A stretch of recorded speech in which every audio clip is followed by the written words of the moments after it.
Dear friends, you are welcome to Historia. അപ്പോൾ Historia പുതിയ ക്ലാസ്സിലേക്ക് നിങ്ങൾക്ക് എല്ലാവർക്കും സ്വാഗതം. അപ്പോൾ ഇന്നത്തെ ക്ലാസ്സിൽ നമ്മൾ മുൻ ക്ലാസ്സുകൾ ചെയ്യുന്ന പോലെ തന്നെ 3 പ്രധാനപ്പെട്ട ചോദ്യങ്ങളാണ്. ആ ചോദ്യങ്ങളുടെ ഉത്തരങ്ങളും ആ ഉത്തരങ്ങൾ എന്നുകൊണ്ട് നമ്മൾ അതിൻ്റെ ഡീറ്റെയിൽ ആയിട്ടുള്ള കാര്യങ്ങളും അനുബന്ധ കാര്യങ്ങളും പഠിച്ച് 3 പ്രധാനപ്പെട്ട ടോപ്പിക്കുകളാണ് പഠിക്കുന്നത്. അപ്പോൾ ശ്രദ്ധിക്കുക, മുൻകാലങ്ങളിൽ ചോദിച്ചിട്ടുള്ള മുൻകാലങ്ങളിൽ SSCക്കും UPSCക്കും അതോടൊപ്പം കേരള പബ്ലിക് സർവീസ് കമ്മീഷൻ ചോദിച്ചിട്ടുള്ള ചോദ്യങ്ങളാണ് നമ്മൾ എടുക്കുന്നത്. അങ്ങനെയുള്ള പ്രധാനപ്പെട്ട 3 ചോദ്യങ്ങൾ എടുക്കുന്നു. ആ ചോദ്യങ്ങളുടെ ഉത്തരം അതിനോട് അനുബന്ധമായിട്ടുള്ള കാര്യങ്ങളും പറഞ്ഞ് 3 ടോപ്പിക്കുകളാണ് നമ്മൾ പഠിക്കാൻ പോകുന്നത്. അപ്പോൾ നമുക്ക് ക്ലാസ്സിലേക്ക് പോവാം. ഒന്നാമത്തെ ചോദ്യം നോക്കുക. വളരെ പ്രധാനപ്പെട്ട ഒരു ചോദ്യമാണ്, ഒരു മോഡേൺ ചോദ്യമാണ്. ആഫ്റ്റർ ഇൻഡിപെൻഡൻസ്, സ്വതന്ത്ര ഇന്ത്യയുമായി ബന്ധപ്പെട്ട മോഡേൺ ഇന്ത്യയുടെ ഒരു ഭാഗമായിട്ടുള്ള ചോദ്യമാണ്. എന്നാൽ അത് പൊളിറ്റിക്സിന്റെ ഭാഗം കൂടിയാണ്, കോൺസ്റ്റിറ്റ്യൂഷന്റെ ഭാഗമായിട്ടുള്ള ചോദ്യമാണ്. ചോദ്യം ഇതാണ്: ഇന്ത്യയിലെ ആദ്യത്തെ ആഭ്യന്തര അടിയന്തരാവസ്ഥ എന്നായിരുന്നു. ഇന്ത്യയിലെ ആദ്യത്തെ ആഭ്യന്തര അടിയന്തരാവസ്ഥ പ്രഖ്യാപിച്ചത് എന്നാണ്. First internal emergency in India declared in which year എന്നാണ്. ഇന്ത്യയിൽ ആദ്യത്തെ ആഭ്യന്തര അടിയന്തരാവസ്ഥ പ്രഖ്യാപിച്ചതെന്നാണ്. ഓർത്ത് 1975 ഇൻ 1975 1975 ഇന്ത്യയിലെ ആദ്യത്തെ ആഭ്യന്തര അടിയന്തരാവസ്ഥ പ്രഖ്യാപിക്കുന്നത്. 1975 ജൂൺ 25 ഇന്ത്യയിൽ ആദ്യത്തെ ആഭ്യന്തര അടിയന്തരാവസ്ഥ പ്രഖ്യാപിക്കുന്നത്. അപ്പോൾ ഈ അടിയന്തരാവസ്ഥ എന്ന് പറയുന്ന സംഭവം എന്താണ് നമുക്കൊന്ന് ഓർത്ത് വയ്ക്കണം.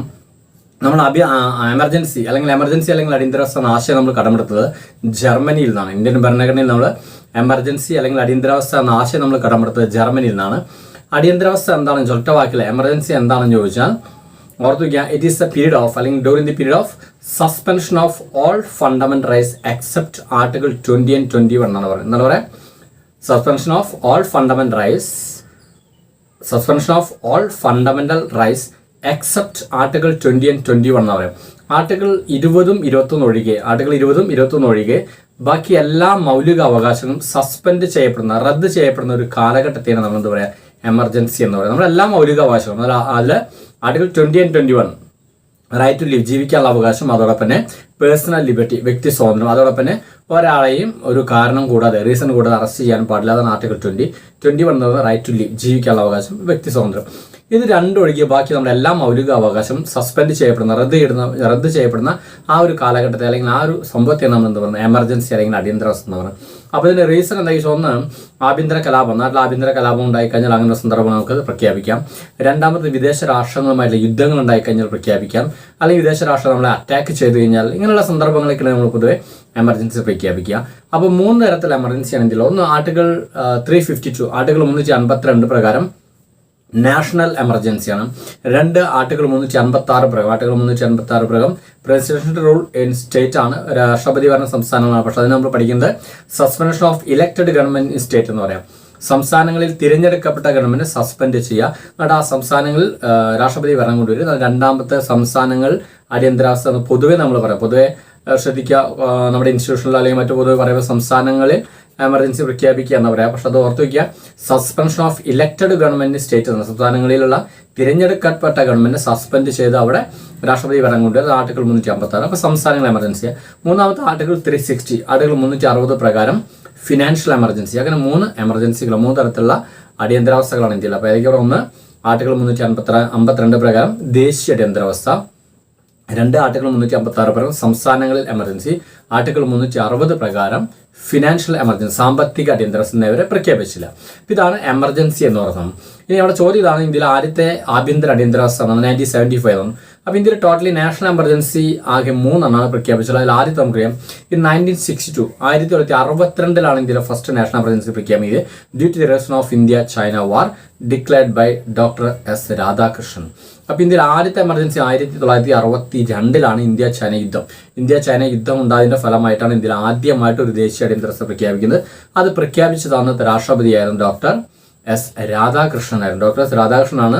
നെഹ്റു ആണെന്ന് പ്രധാനമന്ത്രി, അന്ന് രാധാകൃഷ്ണനാണ് പ്രസിഡന്റിന് മാത്രം എമർജൻസി പ്രഖ്യാപിക്കാനും അത് പിൻവലിക്കാനും അധികാരമുള്ളൂ. അപ്പോൾ ഓപ്ഷനിൽ പ്രധാനമന്ത്രിയുടെ പേര് കണ്ടാൽ നമുക്ക് ഒഴിവാക്കണം. എമർജൻസി പ്രഖ്യാപിച്ച ആരെന്നൊക്കെ ചോദിച്ചാൽ പെട്ടെന്ന് കുട്ടികൾ ഇന്ദിരാഗാന്ധി എന്നൊക്കെ പറയാറുണ്ട്. ഓർത്തിക്കുക, പ്രധാനമന്ത്രിമാർക്ക് ഒരിക്കലും എമർജൻസി പ്രഖ്യാപിക്കാനുള്ള റൈറ്റ് ഇല്ല. അപ്പോൾ എമർജൻസി പ്രഖ്യാപിക്കുന്ന പിൻവലിക്കുന്ന ആരായിരിക്കും? രാഷ്ട്രപതി ആയിരിക്കും. അപ്പോൾ 60 ഇന്ത്യ ചൈന യുദ്ധം ഉണ്ടായപ്പോഴാണ് ഇന്ത്യയിൽ ആദ്യമായിട്ടൊരു നാഷണൽ എമർജൻസി പ്രഖ്യാപിക്കുന്നത്. അത് പ്രഖ്യാപിച്ച നെഹ്റുവിന്റെ കാലഘട്ടമായിരുന്നു 62. പക്ഷെ അന്നത്തെ രാഷ്ട്രപതി ഡോക്ടർ രാധാകൃഷ്ണനായിരുന്നു. പിന്നീട് അത് പിൻവലിച്ചത് ഡോക്ടർ സക്കീർ ഹുസൈനാണ്. അത് പിൻവലിച്ചതെന്നും പറയുന്നു. അപ്പോൾ ഇതാണ് first national emergency. Then second national emergency in India declared in 1971 by doctor V V ഗിരിയാണ്. ഇന്ത്യയിൽ രണ്ടാമത്തെ national emergency 1971 due to the reason of India Pak war. India Pakistan യുദ്ധം ഉണ്ടായപ്പോഴാണ് രണ്ടാമതായിട്ട് ഒരു നാഷണൽ എമർജൻസി പ്രഖ്യാപിക്കുന്നത്. 1971 അന്ന് ഇത് പ്രഖ്യാപിച്ച ആൾ ഡോക്ടർ വി വി ഗിരിയാണ്. വി വി ഗിരി നമ്മുടെ കേരള ഗവർണർ ആയതിനു ശേഷം രാഷ്ട്രപതിയായ വ്യക്തിയാണ്. അതോടൊപ്പം ആദ്യത്തെ ആക്ടിംഗ് പ്രസിഡന്റ്, ഇന്ത്യയിൽ ആദ്യത്തെ ആക്ടിംഗ് പ്രസിഡന്റ് ആണ്, അല്ലെങ്കിൽ ആക്ടിംഗ് രാഷ്ട്രപതിയാണ്. കേരള ഗവർണർ ആയതിനു ശേഷം രാഷ്ട്രപതിയായ വ്യക്തിയും കൂടിയാണ് വി വി ഗിരി.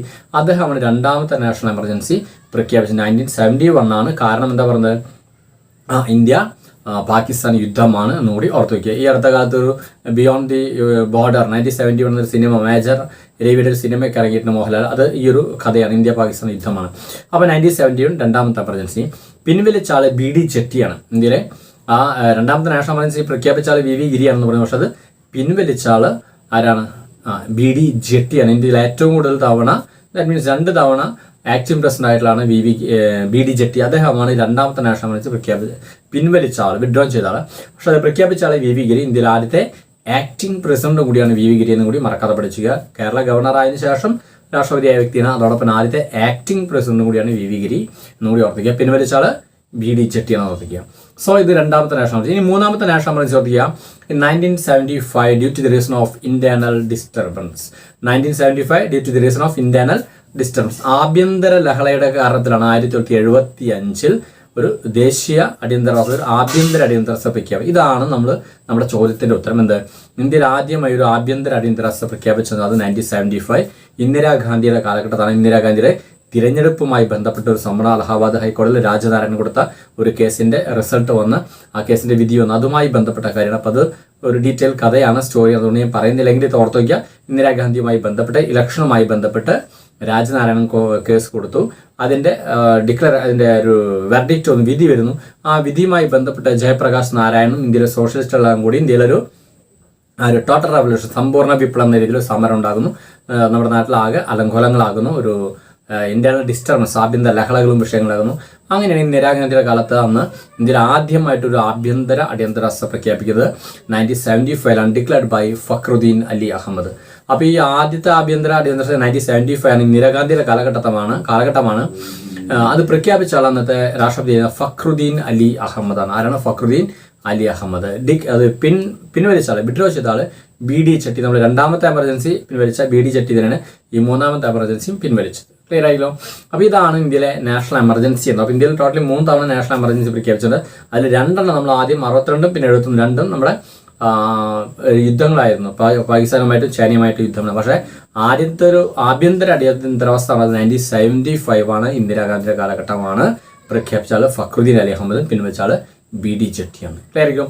അപ്പോൾ എമർജൻസി എന്ന ടോപ്പിക്ക് നമ്മൾ ഡീറ്റെയിൽ പഠിച്ച 3 ആർട്ടിക്കിളും പഠിച്ചു വയ്ക്കുക. ഈ പറഞ്ഞ കാര്യങ്ങളും പഠിച്ചു വയ്ക്കുക. ഇനി നമുക്ക് രണ്ടാമത്തെ ചോദ്യത്തിലേക്ക് പോകും. രണ്ടാമത്തെ ചോദ്യം ഉണ്ട്, ഇന്ത്യൻ ഭരണഘടനയുടെ 99ാം ഭരണഘടന ഭേദഗതി എന്തായിരുന്നു? വാട്ട് ഈസ് 99th അമെൻമെന്റ് ഓഫ് ഇന്ത്യൻ കോൺസ്റ്റിറ്റ്യൂഷൻ? ഇന്ത്യൻ ഭരണഘടനയുടെ 99ാം ഭേദഗതിയായിരുന്നു. നമുക്കറിയാം, മിക്കവാറും എക്സാമുകൾക്ക് ചോദിക്കുന്ന ഭാഗമാണ് ഈ അമെൻമെന്റുകൾ എന്ന് പറയുന്നത്. അപ്പോൾ ഇതേവരെ 106ഓളം ഭേദഗതി അമെൻമെന്റുകൾ നടന്നുണ്ട്. അപ്പോൾ ഏറ്റവും പ്രധാനപ്പെട്ട ഭാഗത്തായിരിക്കും ചോദിക്കുക. അതിൽ വളരെ പ്രധാനപ്പെട്ട ഒരു സംഭവം തന്നെയാണ് ഈ 99th അമെൻമെന്റ്. ഇപ്പോഴും നമ്മുടെ പത്രങ്ങളിൽ ചർച്ച നടക്കുന്നു, ഡിസ്കസ് ചെയ്യുന്ന ഒരു ടോപ്പിക്കാണ് 99th അമെൻമെന്റ്. എന്താണ് സംഭവം? അപ്പോൾ 99ാം ഭേദഗതി എന്ന് പറയുന്നത് ഭരണഘടനയുടെ 99ാം ഭേദഗതി 2014 99ാം ഭേദഗതി. ഇതെന്താണെന്ന് വെച്ചാൽ എൻജാക് എന്ന സംഭവമാണ്. എൻജാക് എന്ന് വെച്ചാൽ നാഷണൽ ജുഡീഷ്യൽ അപ്പോയിൻമെന്റ് commission formed by union government എന്നാണ്. നാഷണൽ ജുഡീഷ്യൽ അപ്പോയിൻമെന്റ് commission formed by union government. നമ്മുടെ കേന്ദ്ര ഗവൺമെന്റ് എൻജാക് ഫോം ചെയ്തു. ഇതാണ് 99ാം ഭേദഗതി. എൻജാക് എന്ന് വെച്ചാൽ നാഷണൽ ജുഡീഷ്യൽ അപ്പോയിൻമെന്റ് കമ്മീഷൻ.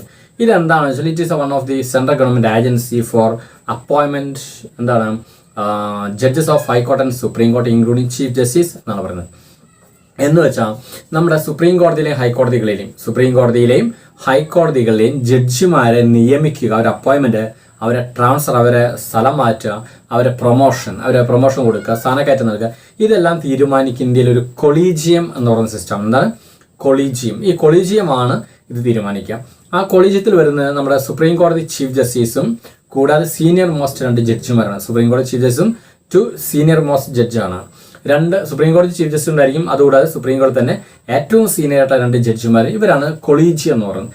ഇവരാണ് നമ്മുടെ സുപ്രീം കോടതിയിലെ ജഡ്ജിമാരെയും ഇന്ത്യയിലെ മറ്റെല്ലാ ഹൈക്കോടതികളിലെയും ജഡ്ജിമാരെയും അപ്പോയിൻമെന്റ് ചെയ്യുക, അതോടൊപ്പം തന്നെ ട്രാൻസ്ഫർ ചെയ്യുക, അവർക്ക് പ്രൊമോഷൻ കൊടുക്കുക, ഇതെല്ലാം ഡിസൈഡ് ചെയ്ത് തീരുമാനിക്കുന്നത് ഈ കൊളീജിയമാണ്. ആ കൊളീജിയം എടുത്തു മാറ്റുന്നു. മോദി ഗവൺമെന്റ് വന്നപ്പോൾ 2014 ഈ കൊളീജിയം എടുത്തു മാറ്റി പകരം അവർ കൊണ്ടുവന്നാണ് നാഷണൽ ജുഡീഷ്യൽ അപ്പോയിൻമെന്റ് കമ്മീഷൻ. എന്താ പറയുക, നാഷണൽ ജുഡീഷ്യൽ അപ്പോയിൻമെന്റ് കമ്മീഷൻ. അതാണ് എൻചാക്ക്. ഈ 99 ഭേദഗതി പ്രകാരമായിരുന്നു. അപ്പോൾ ഈ കൊളീജിയം മാറിയതിൽ എൻചാക്ക് വരുമ്പോൾ അതിൽ പറഞ്ഞ പ്രധാനപ്പെട്ട മാറ്റം എന്ന് പറയുന്നത്, കൊളീജിയത്തിൽ ഞാൻ പറഞ്ഞു ചീഫ് ജസ്റ്റിസ് ഉണ്ടായിരിക്കും, 2 സീനിയർ മോസ്റ്റ് ജഡ്ജിമാരായിരിക്കും. അത് മാറി പകരം നമ്മൾ വരുമ്പോൾ ഈ എൻചാക്ക് വരുമ്പോൾ അതിൽ വരുന്നത് ഈ സുപ്രീം കോടതി ചീഫ് ജസ്റ്റിസും 2 സീനിയർ മോസ്റ്റ് ജഡ്ജിമാരും. അതുകൂടാതെ ലോ മിനിസ്റ്റർ ഉണ്ട്, നമ്മുടെ കേന്ദ്ര ലോ മിനിസ്റ്റർ ഉണ്ടായിരിക്കും. അതുകൂടാതെ ലോ മിനിസ്റ്റർ കേന്ദ്ര നിയമമന്ത്രി ഉണ്ട്. അതുകൂടാതെ വളരെ എഫിഷ്യൻ്റ് ആയിട്ടുള്ള പ്രോമിനൻ്റ് 2 പേഴ്സണാലിറ്റി കൂടി ഉണ്ടായിരിക്കും. ലോ മിനിസ്റ്റർ നോമിനേറ്റ് ചെയ്യുന്ന 2 പ്രധാനപ്പെട്ട വ്യക്തികളും കൂടി ഉണ്ടായിരിക്കും. അപ്പോൾ ഇങ്ങനെ 6 ആളുകൾ വരുന്ന ഒരു കോറം. ആ കോറമാണ് ഏത്, ഈ എൻചാക്ക് എന്ന് പറയുന്ന സംഭവം. ക്ലിയർ ആയി? അങ്ങനെ എൻചാക്ക് ഫോം ചെയ്തു. പക്ഷേ പിന്നീട് സുപ്രീം കോടതി പറയുന്നത് ഇത് ഭരണഘടനാ വിരുദ്ധമാണ് എന്ന് പറയുന്നത്. സുപ്രീം കോടതി പറയുന്നത് ഭരണഘടനാ വിരുദ്ധമാണെന്ന് പറയാൻ കാരണം നമ്മുടെ ഭരണഘടന പ്രകാരം എന്തായിരിക്കണം, judiciary always should be independent. Judiciary എപ്പോഴും സ്വതന്ത്രമായിരിക്കണം, അതിൽ മറ്റ് ഓർഗാൻസ് കടന്നുകൂടാൻ പാടില്ല. പക്ഷേ ഇതിൽ ലോ മിനിസ്റ്റർ വരുന്നു, അതോടൊപ്പം 2 another person nominated by law minister, നമ്മുടെ നിയമമന്ത്രി നോമിനേറ്റ് ചെയ്യുന്ന 2 ആളുകളും ലോ മിനിസ്റ്റർ വരുന്നു. അപ്പോൾ അവർ രാഷ്ട്രീയക്കാരാണ്, അവർ പൊളിറ്റീഷ്യന്മാരാണ്. അതുകൊണ്ട് അല്ലെങ്കിൽ ആ ലെജിസ്ലേച്ചറിന്റെ ഭാഗമാണ്. അതുകൊണ്ട് തന്നെ ഈ ജുഡീഷ്യൽ ലെജിസ്ലേച്ചർ കടന്നുകൂടി, അല്ലെങ്കിൽ പൊളിറ്റൈസേഷൻ കടന്നുകൂടി, അല്ലെങ്കിൽ പൊളിറ്റിക്സ് കടന്നുകൂടി എന്നതിന്റെ അടിസ്ഥാനത്തിൽ സുപ്രീം കോടതി പറയുന്നത് ഭരണഘടനാ വിരുദ്ധമാണെന്ന് പറഞ്ഞ് എൻചാക്ക് ഡിലീറ്റ് ചെയ്തു. നമ്മളിപ്പോഴും ഏതിലേക്ക് പോയിരിക്കുന്നത്, ഇപ്പോഴും നമ്മൾ വീണ്ടും ഏതിലേക്കിനെ കൊളീജിയം എന്ന സിസ്റ്റത്തിൽ തന്നെ നിൽക്കുന്നു. അപ്പോൾ ഈ കൊളീജിയം മാറി പുതിയൊരു ഇൻസ്റ്റിറ്റ്യൂഷൻ കൊണ്ടുവന്നു, അതാണ് എൻചാക്ക് എന്ന് പറയുന്നത്. അപ്പോൾ ആ എൻചാക്ക് ഫോം ചെയ്താണ് 99 ഭേദഗതി 2014. അപ്പോൾ മറക്കണ്ട, എൻചാക്ക് എന്ന് പറയുന്നത് ഇതാണ്. It is one of the union government institution ആണ് ഫോർ ഡിസൈഡിങ് ദി അപ്പോയിൻമെന്റ്, transfer and promotion of supreme കോടതി ജഡ്ജസ് ആൻഡ് ഓൾ ഹൈക്കോടതി ജഡ്ജസ് എന്ന് പറയുന്നത്. ക്ലിയർ ആയില്ലോ? അത് മാറി ഇപ്പോൾ സുപ്രീം കോടതി എൻചാക്ക് ഡിലീറ്റ് ചെയ്തു. ഇപ്പോൾ വീണ്ടും നമ്മൾ ഏത് തന്നെയാണ്, കൊളീജിയം തന്നെയാണ് ഉള്ളത്. കാര്യം കൂടി ഓർത്ത് വയ്ക്കുക. ക്ലിയർ ആയില്ലോ? അപ്പോൾ കൊളീജിയം എന്താണ്, എൻചാക്ക് എന്താണ് മനസ്സിലായി. ഇതാണ് രണ്ടാമത്തെ നമ്മുടെ ക്വസ്റ്റ്യൻ. ഇനി നമ്മുടെ മൂന്നാമത്തെ ചോദ്യത്തിലേക്ക്. മൂന്നാമത്തെ ചോദ്യം എന്താ പറയുക, മിലിറ്ററി ഓപ്പറേഷനുമായി ബന്ധപ്പെട്ട വാട്ട് ഈസ് ഓപ്പറേഷൻ പവൻ എന്നാണ്. എന്താണ് ഈ ഇന്ത്യൻ ആർമി നടത്തിയ ഓപ്പറേഷൻ പവൻ എന്ന് പറയുന്നത് എന്താണെന്ന് പറയും. ഓപ്പറേഷൻ പവൻ നടത്തി 1987 Indian peace keeping force, IPKF എന്ന് പറയും, Indian peace keeping force in Sri Lanka എന്ന് പറയും. It is A mission of Indian peace keeping force in Sri Lanka in 1987. 1987 മുതൽ 1-2 വർഷങ്ങളോളായിട്ട് നമ്മൾ ശ്രീലങ്കയിൽ നടത്തിയൊരു മിലിറ്ററി ഓപ്പറേഷനാണ് ഏത്, ഈ ഓപ്പറേഷൻ പവൻ എന്ന് പറയും. കാരണം നമുക്കറിയാം ശ്രീലങ്കയിൽ ആഭ്യന്തര യുദ്ധം ഉണ്ടാകും. കാരണം ശ്രീലങ്കയിൽ ഇന്ത്യയിൽ നിന്നുള്ള തമിഴ് വംശർ കുടിയേറി പാർത്ത് വലിയൊരു ജനസംഖ്യയുടെ വലിയൊരു ഭാഗം ശ്രീലങ്കയിൽ തമിഴ് വംശരാകുന്നുണ്ട്. പിന്നീട് സിംഹള വംശരും ഈ തമിഴ് വംശരും കൂടി ഒരു ക്ലാഷ് ഉണ്ട്, വംശീയ കലാപങ്ങളും പ്രശ്നങ്ങളുണ്ടാകുന്നു. അങ്ങനെ ഈ തമിഴ് വംശരുടെ താല്പര്യം സംരക്ഷിക്കാൻ വേണ്ടി ഈ ശ്രീലങ്കയുടെ ശ്രീലങ്കയുടെ വടക്കേ അറ്റം എന്ന് വെച്ചാൽ ഇന്ത്യയോട് കൂടി ചേർന്ന് നിൽക്കുന്ന ഭാഗമായ ആ ഭാഗത്ത് ജാഫ്ന എന്ന് പറയുന്ന പ്രദേശം, അവിടെ ഒരു തമിഴ് രാഷ്ട്രം രൂപീകരിക്കണം എന്ന ലക്ഷ്യം, തമിഴ് രാഷ്ട്രം രൂപീകരിക്കണം എന്നുള്ള ഒരു ആവശ്യത്തിന്റെ പേരിൽ അവിടെ LTT, എന്താണ്, liberation tiger of Tamil Eelam, LTTE, liberation tiger of Tamil Eelam എന്ന ഒരു തീവ്രവാദി ഗ്രൂപ്പ് ഉണ്ടാകുന്നു. ആ തമിഴ് തീവ്രവാദി ഗ്രൂപ്പ് LTT അവിടെ നേതൃത്വത്തിൽ അവിടെ ഒരു വലിയ ആഭ്യന്തര കലാപം, പ്രശ്നങ്ങൾ, യുദ്ധങ്ങളൊക്കെ ഉണ്ടാകുന്നു. അപ്പോൾ അങ്ങനെ വന്നപ്പോൾ നമ്മുടെ ഇന്ത്യ ഗവൺമെന്റും ശ്രീലങ്കൻ ഗവൺമെന്റും തമ്മിലൊരു കരാർ ഒപ്പുവയ്ക്കുകയാണ്. 1987 ഒരു കരാർ ഒപ്പുവയ്ക്കുന്നു. ഈ കരാർ പ്രകാരം അവിടെ സമാധാനം സംരക്ഷിക്കാൻ വേണ്ടി ഇന്ത്യൻ ആർമി പോവുകയാണ്. രാജീവ് ഗാന്ധിയുടെ നേതൃത്വത്തിൽ, രാജീവ് ഗാന്ധിയാണ് ഇന്ത്യയിലെ പ്രധാനമന്ത്രി. അതേ നിർദ്ദേശപ്രകാരം ഒരു ആർമി നമ്മൾ എവിടേക്ക് പോകുന്നു, ശ്രീലങ്കയിൽ പോകുന്നു. അതാണ് നമ്മൾ ഇന്ത്യൻ പീസ് കീപ്പിംഗ് ഫോഴ്സ് എന്ന് പറയും, IPKF എന്ന് ഷോർട്ട്ലി പറയും. ഇന്ത്യൻ പീസ് കീപ്പിംഗ് ഫോഴ്സ്, സമാധാന സംരക്ഷണ.